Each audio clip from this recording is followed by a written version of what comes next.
शिव महापुराण की कथा कहती है कि जो एक लोटा जल देवाधिदेव महादेव को चढ़ाना प्रारंभ करता,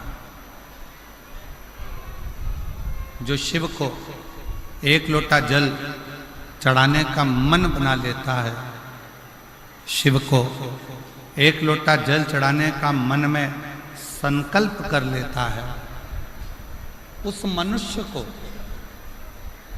उस मानव को शिव को खोजने की जरूरत नहीं पड़ती। शिव उसको खोजता खोजता रतनगढ़ तक पहुंच जाता है। शिव उसको खोजता रतनगढ़ का प्रयास करे कि शंकर जी पे जल सुबह चढ़ाओ, दोपहर में मत चढ़ाओ, इस समय पर मत चढ़ाओ, उस समय पर मत चढ़ाओ। उसको एक बात जरूर कहना, उसको एक बात कहने का प्रयास जरूर करना कि जैसे मृत्यु का कोई समय नहीं है,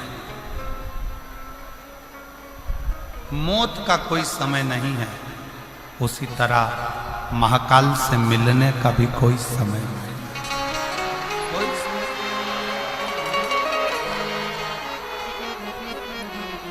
महाकाल से मिलने का भी कोई समय नहीं।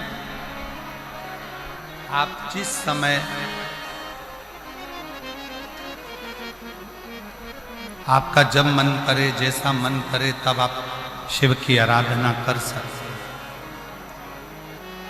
आपका जब मन करे, जैसा मन करे, आप शिव के द्वार शंकर भगवान की शरणागति में जा सकते। जैसी जब मन पर जाए तब शिव के करीब में पहुंचो, जब इच्छा हो तब शिव की भक्ति।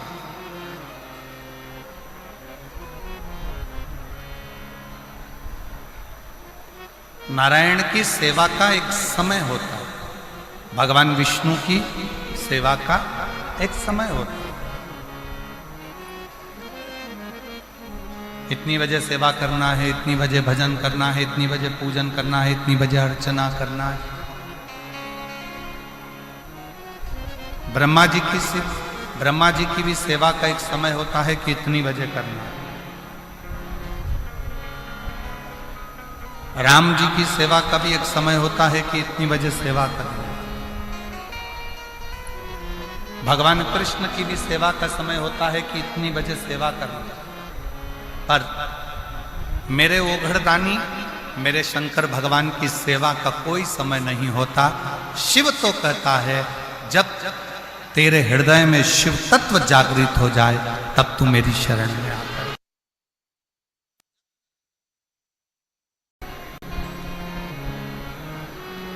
पहले भी कथा में कहा, आज फिर कहते हैं कि शिव बहुत दूर नहीं है, भगवान शंकर बहुत दूर नहीं।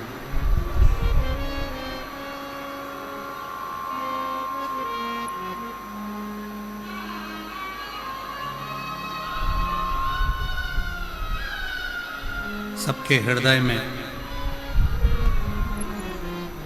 एक दिव्य ज्योति के रूप में, एक दिव्य पुंज के रूप में, एक दिव्य प्रकाश के रूप में जो मौजूद है, जो विराजमान है, वही शिव तत्व है।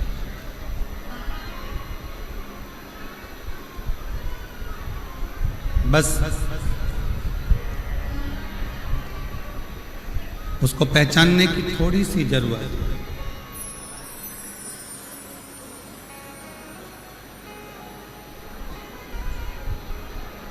इधर की आवाज बढ़ाइए ना भाई।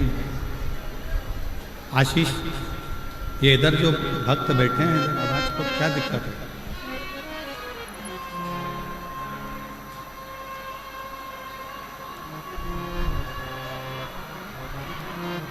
एक दिव्य पुंज के रूप में, एक दिव्य प्रकाश के रूप में, एक दिव्यता के रूप में शिव को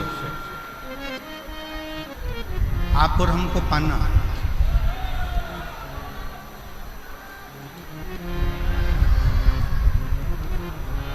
ब्रह्मा ब्रह्मलोक में विराजमान हैं, भगवान विष्णु वैकुंठ लोक में विराजमान हैं और भगवान शंकर इस भूमंडल पर, इस पृथ्वी पर मेरा देव अधिदेव महादेव विराजमान। अब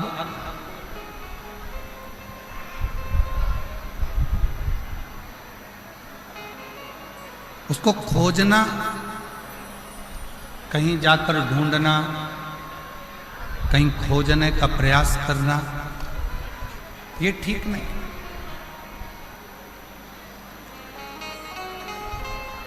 बहुत सावधानी से सुनिएगा जरा। शिव महापुराण की कथा बड़ी मुश्किल से रतनगढ़ तक पहुंची है। रतनगढ़ तक तो पहुंच गई, आपके दिल तक पहुंचना चाहिए, तो समझो कि कथा का दस्तक आपने और अपने जीवन में उतारा। बहुत मुश्किल से करते हैं हम, इतना स्मरण करते हैं,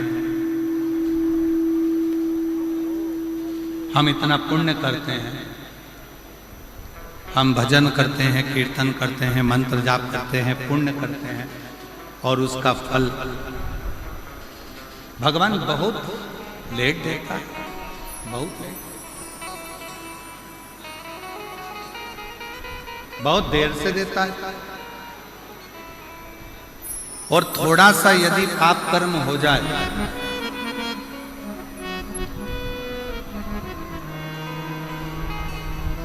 यदि थोड़ा सा पाप कर्म हो जाए, तो भगवान उस पाप की सजा तुरंत दे देता है। ऐसा क्यों? किस लिए?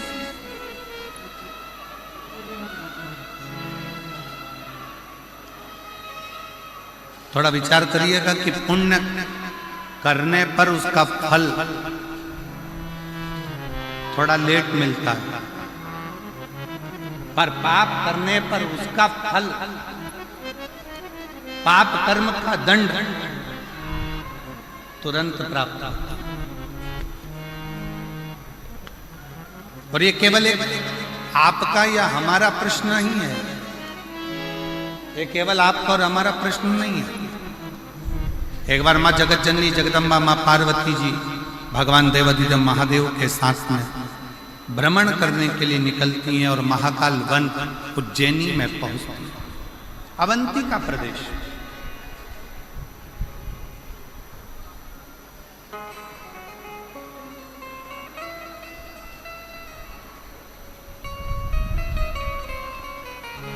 और अवंती का प्रदेश में महाकाल वन में पार्वती जी ने भी शिव जी से प्रश्न,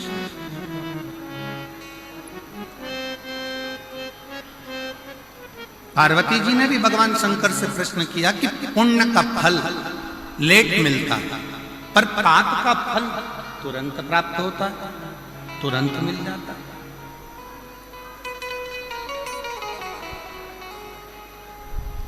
पुण्य करने वाले को थोड़ा थोड़ा कष्ट भोगना ही पड़ता है, पर पाप करने वाला तो तुरंत फलता भी है, फूलता भी है, और उसका पाप कर्म उसके सम्मुख में होता है। माँ जगत जननी जगदम्बा माता पार्वती जी ने उसी पल, उसी घड़ी, उसी क्षण कहा, तो शिव जी ने उत्तर दिया। भगवान देवाधिदेव महादेव, भगवान शंकर कृपा सागर, दया सागर, करुणा सागर, मेरे शिव, मेरे उगड़दानी, मेरे शंकर उत्तर देते हैं, पार्वती,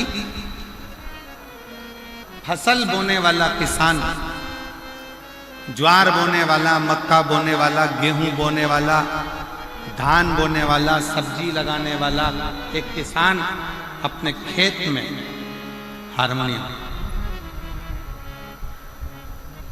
अपने खेत में एक किसान जब अपने खेत में काम करता है किसान जब अपने खेत में फसल लगा रहा होता है, आलू लगा रहा है, प्याज लगा रहा है, लहसुन लगा रहा है, मूंगफली लगा रहा है, सब्जी लगा रहा है, सोयाबीन लगा रहा है, धान बो रहा है, गेहूं बो रहा है, बाजरा बो रहा है, मक्का बो रहा है। किसान फसल लगाता है तो फसल आने में देरी लगती है, पर फसल लेट आती है। किसान ने फसल लगाई, उसको आने में देरी होगी, पर किसान जैसे ही फसल लगाता है उस फसल के साथ में थोड़ा घास, थोड़ी दुर्बा, थोड़ी दूब, थोड़ा खरपतवार उसके साथ जन्म लेने लगता, उसके साथ जन्म लेता। अब जरा विचार करिएगा, किसान ने तो गेहूं लगाया, घास क्यों लगी? किसान ने तो बाजरा लगाया, खरपतवार क्यों लगी? किसान ने तो धान लगाया, उसके साथ में दूबा क्यों लगी? घास क्यों लगी? खरपतवार क्यों लगी? किस लिए? तो शंकर भगवान कहते हैं, भगवान देवाधिदेव महादेव शिव कहते हैं कि जो फसल लगाई है उसको लगने में समय लगता है, पर उस फसल के साथ में थोड़ा थोड़ा घास, थोड़ा थोड़ा खरपतवार, थोड़ा थोड़ा बेकार बेकार घास उसके साथ जन्म लेता रहता है। उसको कोई लगाता नहीं, फिर भी वो लग जाता है। उसी तरह पुण्य रूपी फसल को लगने में थोड़ा समय लगता है, पर पाप रूपी घास, पाप रूपी खरपतवार बीच बीच में जन्म लेकर सामने प्रकट होते हैं। पार्वती, ए पार्वती, दवाई डालने वाला किसान जब दवाई डालता है, राखोड़ी डालने वाला जब राख डालता है,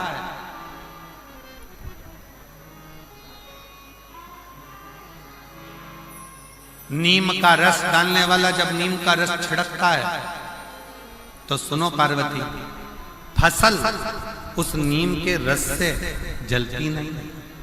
राखोड़ी डालने से वो फसल बेकार नहीं होती है। बेकार कौन होता है?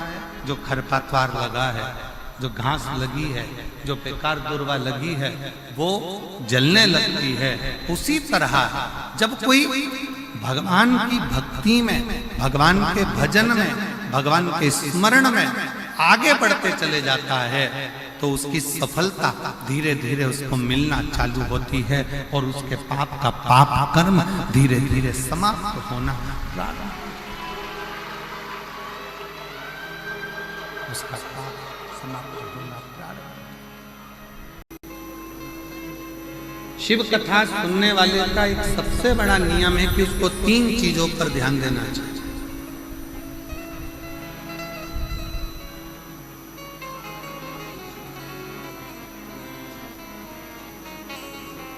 शिव महापुराण की कथा श्रवण करने वालों को 3 बातों पर ध्यान देना चाहिए। पहले नंबर का है, अपने द्वारा, इस मानव शरीर के द्वारा, आपके द्वारा, हमारे द्वारा किसी को धोखा ना,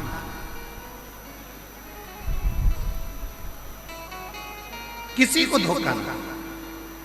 दूसरे नंबर पर है, कोई कितना भी जिंदगी में गलत बोले, अपशब्द बोले, ताना दे, गाली दे, आड़ा टेढ़ा बोले, आपको दिन रात 24 घंटे कोसता रहे, दिन रात बैठकर आपको गालियां देता रहे, शिव महापुराण की कथा कहती है, कथा सुनने वाले को, शिव महापुराण की कथा सुनने वाले को दूसरी बात पर ध्यान देना चाहिए कि कोई कितनी भी निंदा करे, अपशब्द बोले, ताना दे, गाली दे, आड़ा टेढ़ा बोले, कोसे, दिन रात अपशब्द पर अपशब्द बोले, तो भी आप उसके लिए कभी अपशब्द ना कहें और यहां से सुनकर यहां से निकालते जाएं और अपने हृदय में उसके विचार कभी।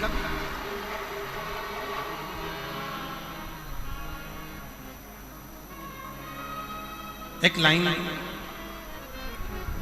सभी लोग गुनगुनाते हैं कि गुरु की करनी गुरु भरेगा और चेला की करनी, जम के बोलो जरा, गुरु की करनी गुरु भरेगा, चेला की करनी चेला, और उड़ जाएगा हंस।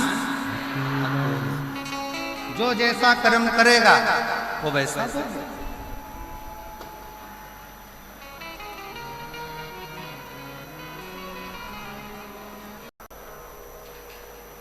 और कैसा ब्राह्मण?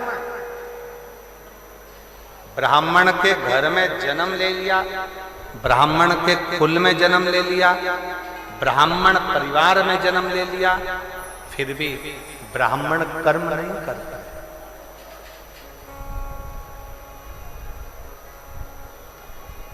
ब्राह्मण कर्म नहीं कर पाता।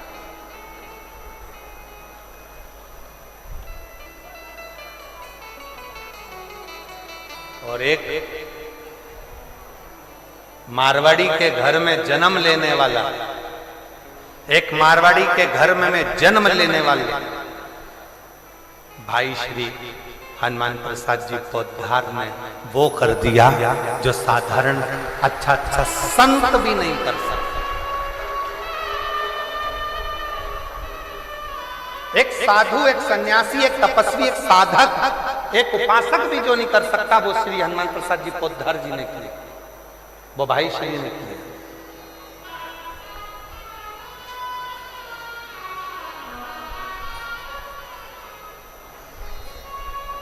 शिव पुराण की कथा कहती है, भगवान शंकर का चरित्र कहता है, शिव तत्व कहता है,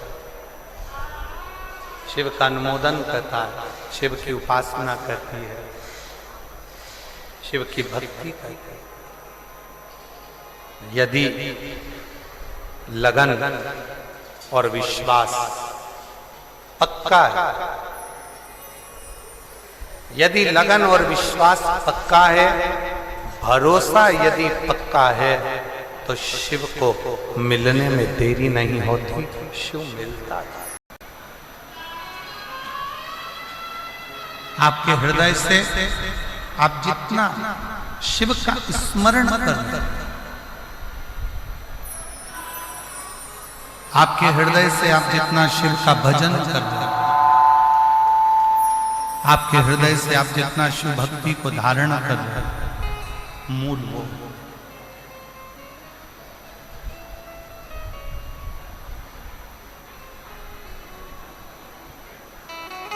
शिव की प्राप्ति का केंद्र बिंदु है आपका भाव। भय से शिव तत्व प्राप्त नहीं होता।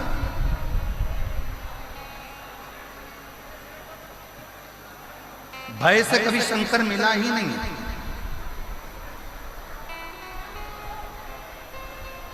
जितनों ने भय दिखाया, शंकर भगवान को धतूरा मत चढ़ाना, शिव जी को बेलपत्र ऐसे मत चढ़ाना, शंकर जी को ऐसे मत करना, शिव जी के मंदिर में ऐसे मत जाना, शंकर भगवान की भक्ति ऐसे मत करना, शिव जी का गुणगान ऐसे मत करना, शिव का स्मरण ऐसे मत करना, शंकर की भक्ति ऐसे मत करना, शिव नाम ऐसे मत लेना, शंकर की स्मरण ऐसे मत करना। जिसने भय दिखाया, शंकर भगवान भय से कभी नहीं। लोग आडंबर में पढ़कर, दिखावे में पढ़कर, कहीं ना कहीं गलत विचारों में पढ़कर शिव से दूर होते चले।